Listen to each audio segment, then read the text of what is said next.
গণপ্রজাতন্ত্রী বাংলাদেশের সংবিধানের 50 অনুচ্ছেদের দফা 3 অনুযায়ী মহামান্য রাষ্ট্রপতি জনাব মোহাম্মদ শাহাবুদ্দিন তার স্বাক্ষরযুক্ত পদত্যাগপত্র আজ 24শে জুলাই 2026 9 শ্রাবণ 1433 তারিখে রোজ শুক্রবার অপরাহ্ন 5টা 1 মিনিটে আমার নিকট পদত্যাগপত্র দাখিল করেছেন। ফলশ্রুতিতে সংবিধানের 54 অনুচ্ছেদ অনুযায়ী আমি রাষ্ট্রপতির দায়িত্ব গ্রহণ করেছি। পদত্যাগপত্রটি আমি গ্রহণ করেছি এবং জাতীয় সংসদ সচিবালয়ের রেকর্ডে সংরক্ষণ এবং প্রয়োজনীয় প্রশাসনিক কার্যক্রম গ্রহণের জন্য নির্দেশ প্রদান করা হলো। কেন তিনি পদত্যাগ করেছেন এটি নিশ্চয়ই জানার কৌতূহল আপনাদের মধ্যে রয়েছে। তিনি লিখিতভাবে জানিয়েছেন যে তিনি গুরুতর অসুস্থ, হৃদরোগ, উচ্চ রক্তচাপ, ডায়াবেটিস ও কিডনি জটিলতায় তিনি ভুগছেন।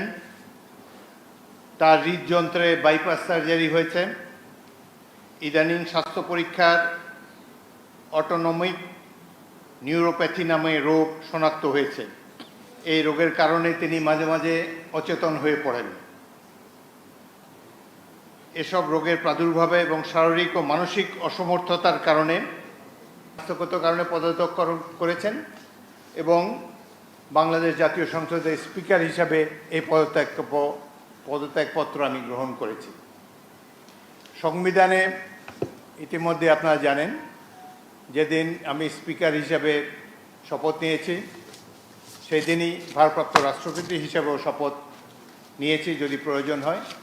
একইভাবে আমাদের ডেপুটি স্পিকার সাহেব তিনিও যখন ডেপুটি স্পিকার হিসেবে শপথ নেন শপথের অংশে বর্ণিত থাকে যখন বলা হবে কোনো কারণে যখন স্পিকারের চেয়ার শূন্য থাকবে তখন ডেপুটি স্পিকারের পদের দায়িত্ব পালন করবেন। সুতরাং আজকে বাংলাদেশের নানা ধরনের কথাবার্তা আমি দুপুরে এসেই শুনছি।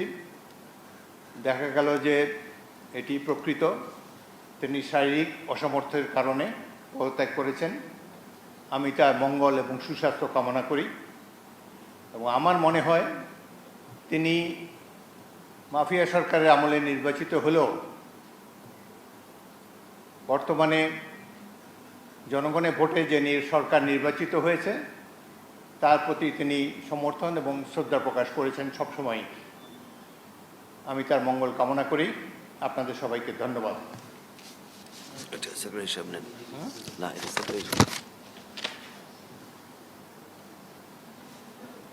কোনো প্রশ্ন থাকলে একটা দুটো প্রশ্ন করতে পারেন। জি,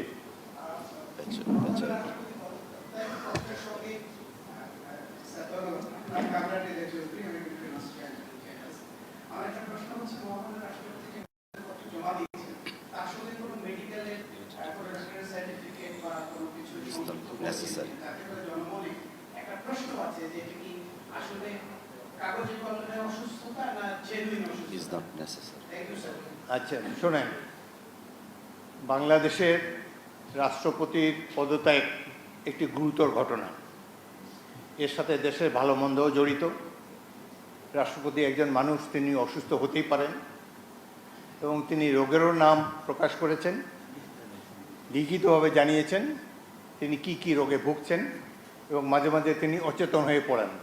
এর জন্য ডাক্তারের সার্টিফিকেটের কোনো প্রয়োজন নাই, যিনি যেখানে নিজেই এটি দাবি করেছেন। সুতরাং আমরা আশা করি এই পদত্যাগের ফলে সকল ধোঁয়াশা পরিষ্কার হলো, কোনো ধরনের বিশৃঙ্খলা বা কোনো ধরনের বিরূপ মনোভাব কিংবা কনফিউশন যাতে এইসব ব্যাপারে না ঘটে। রাষ্ট্রপতি পদত্যাগের আগেও রাষ্ট্রপতিরা পদত্যাগ করেছেন বিভিন্ন কারণে।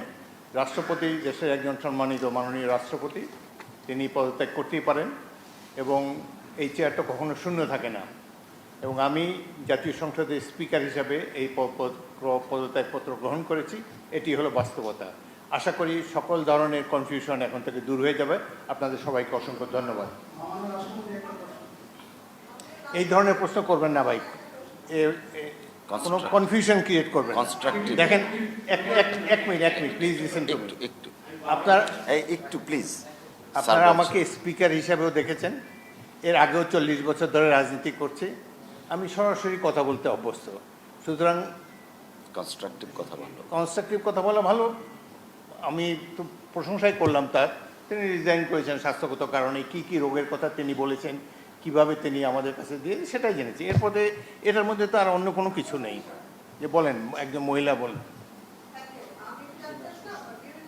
পরিচয়টা কি? আপনার পরিচয় দিয়ে বলেন। জি,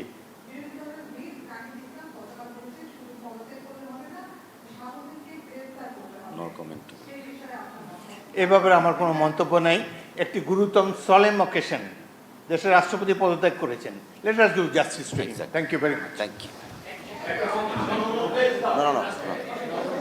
No.